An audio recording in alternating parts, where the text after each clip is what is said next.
Hello दोस्तों, NP education YouTube channel पर आपका स्वागत है। हम लोगों ने पिछले वीडियो में अध्ययन किया था भारत में चट्टानें। भारत में कौन कौन सी चट्टानें पाई जाती हैं उनके बारे में हम लोगों ने अध्ययन किया।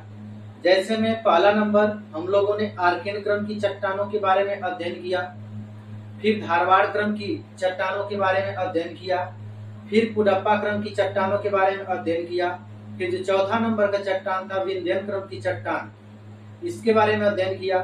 और आज हम लोग जो अध्ययन करेंगे, ये जो चट्टान है इस चट्टान का नाम है द्रविड़ियन क्रम की चट्टान। द्रविड़ियन क्रम की चट्टान। तो आइए हम लोग द्रविड़ियन क्रम की चट्टान के बारे में कुछ अध्ययन करते हैं, कुछ सीखते हैं। अगर उत्पत्ति की बात किया जाए, द्रविड़ियन क्रम की चट्टान की उत्पत्ति की बात किया जाए तो बताया जाता है कि द्रविड़ियन क्रम की चट्टान की जो उत्पत्ति हुई है विंध्यन क्रम की चट्टानों के अनाच्छादन से हुआ है। अनाच्छादन से हुआ है, यानी उत्पत्ति में द्रविड़ियन क्रम की चट्टान की उत्पत्ति में हम लोग यह जाने कि विंध्यन क्रम की चट्टानों के अनाच्छादन से ही द्रविड़ियन क्रम की चट्टानों की उत्पत्ति हुआ है। इन चट्टानों को दो चट्टानों के बीच में देखने के लिए मिला या साक्ष्य मिला, लेकिन अब ये चट्टान भारत में उपस्थित नहीं है। द्रविड़ियन क्रम की चट्टान भारत में कहीं भी उपस्थित नहीं है। अगर इसमें और बताया जाए तो हम लोग कह सकते हैं कि द्रविड़ियन क्रम की जो चट्टान है इसका निर्माण जितनी तीव्र गति से हुआ उतनी ही तीव्र गति से इसका अनाच्छादन भी हुआ। द्रविड़ियन क्रम की चट्टान का जितना तीव्र गति से निर्माण हुआ उतना ही तीव्र गति से इसका अनाच्छादन भी हुआ, द्रविड़ियन क्रम की चट्टान। लेकिन अब ये जो द्रविड़ियन क्रम की चट्टान है भारत में कहीं भी देखने के लिए नहीं मिलती है। पहले इसका साक्ष्य भारत यानी दक्षिणी भारत में देखने के लिए मिला था। द्रविड़ियन क्रम की चट्टान का पहले साक्ष्य इसका कहाँ मिला था? तो दक्षिणी भारत में देखने के लिए मिला था, लेकिन अब ये चट्टान भारत में कहीं भी उपस्थित नहीं है। अगर विशेषताएं की बात किया जाए, इनकी क्या क्या विशेषताएं हैं द्रविड़ियन क्रम की चट्टान की, तो पहला नंबर हम लोग विशेषता क्या बोल सकते हैं कि विंध्यन क्रम की चट्टानों के अनाच्छादन से ही हुआ है।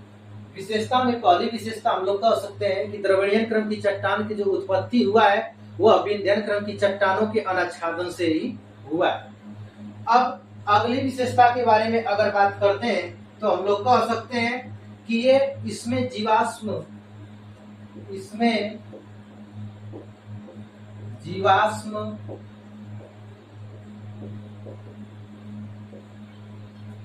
पाई गई थी। इसमें जीवाश्म पाई गई थी। अच्छा, जब जीवाश्म पाई जाएंगी तो हम लोग जानते हैं कि जीवाश्म ईंधन भी द्रविड़ियन क्रम की चट्टानों में अवश्य ही पाई गई होगी। यानी जीवाश्म ईंधन भी द्रविड़ियन क्रम की चट्टानों में देखने के लिए मिला। इस चट्टान की विशेषता और भी हम लोग बता सकते हैं कि यह एक पारगम्य चट्टान है। कैसा चट्टान है? तो पारगम्य। यह एक पारगम्य चट्टान का उदाहरण है। ठीक है ना?